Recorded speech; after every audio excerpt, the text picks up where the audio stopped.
Democrats are facing challenges in the wake of last November's election results and the new Trump administration's aggressive actions in dismantling much of the federal government. Joining us now is political consultant Stacey Pearson, co-founder of Lumen Strategies.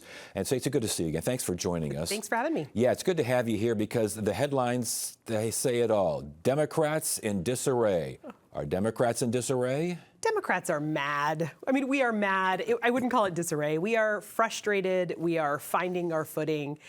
We're figuring out the best way to fight back. One of our primary messages going into the November election is this is not normal. Everything you're seeing out of the Trump campaign is not normal. And it turns out voters didn't want normal. They wanted things to be shaken up. They wanted things to be flipped upside down. I don't think they quite bargained for what we're seeing today, but voters wanted not normal. Okay, but does that mean that, because it appears from a distance here, that the Democratic Party is rudderless, that it's divided, that they don't know how to, do you fight back strong? Do you not fight back? What's going on out there? I think the answer will reveal itself relatively quickly. We're getting into already a 2028 presidential election cycle, which is insane. We've got a number of gubernatorial seats to hold. We've got a midterm election in 26, but in 28, you already see folks that want to run for governor, or want to run for president lining up. If it's J.B. Pritzker out of Illinois, if it's Shapiro out of Pennsylvania, you see some really, really talented, deep bench, very smart folks that are going to start to take that baton and run. That being said, and what you referred to earlier, what lessons were learned from last year that Democrats can apply from here on? Because one of those lessons was, don't do that again. I think that's the biggest lesson, right? Is that the consultants don't have the answers. One of my biggest frustrations as a campaign consultant in Arizona is talking to the folks at the national level who give me really helpful insight on how to win in Oklahoma. I don't care. I don't care. Like, thank you for the pat on the head, but I'm in Arizona. We're the 48th state. We're a defiant group of voters.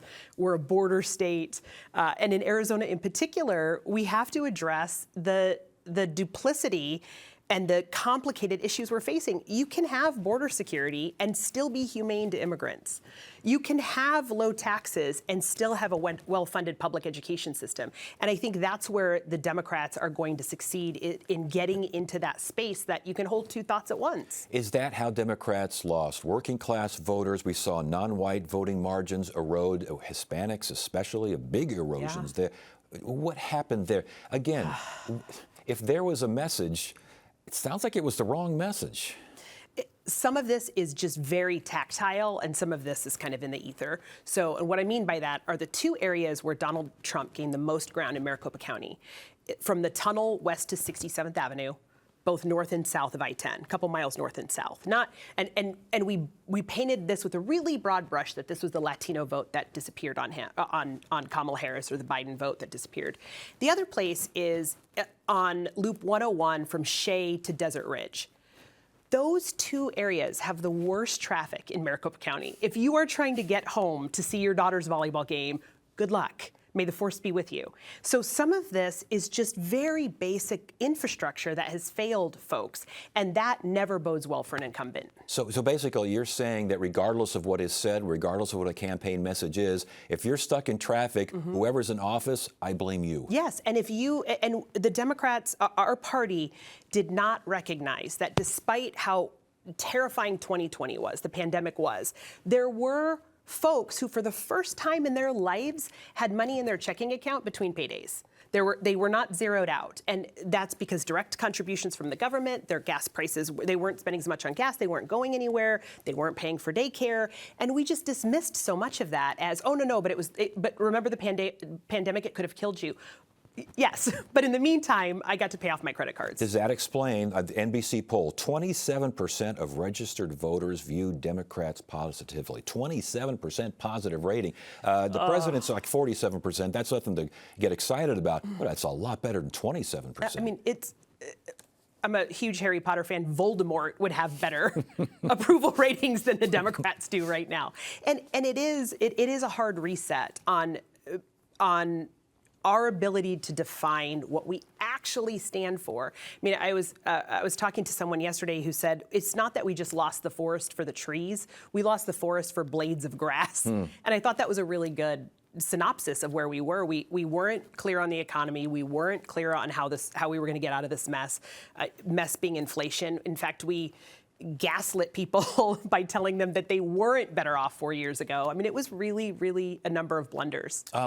There's also criticism of Democrats, that they're not fighting back hard enough. Senators Kelly and Gallego had people protesting outside of their office on. Yep. Does that make sense to you?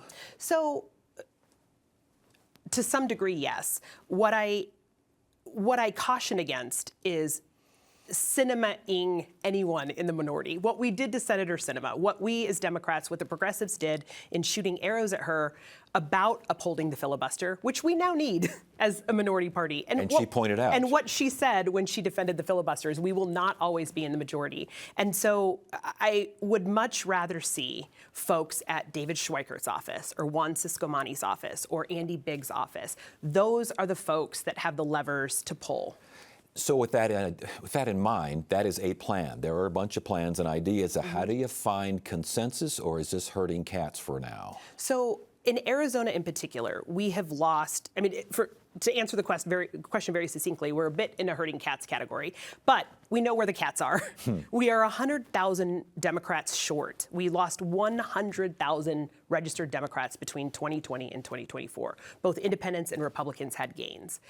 Those independents, we know where they came from. They came from California, Washington, Oregon, the Rust Belt. They came here because we have low property taxes, we have good weather, and that's what they're looking for. We need to just engage those folks and explain to them that Arizona Democrats are different. We're defiant. We can hold two thoughts at once. We can talk about border security at the same time as talking about humanity. So, last question here. Is that the idea? Is that the message? I mean, the Democratic Party used to attract some folks that were right of center, used to attract moderates. I mean, it doesn't seem like they're attracting them anymore. Is that how you get those folks back in the Big Tent? Or do you what James Carville says and basically sit back and watch Paris Rome burn? Yeah, or Rome burn, or whatever. Yeah. Whatever the big Whatever's city burning, is. yes.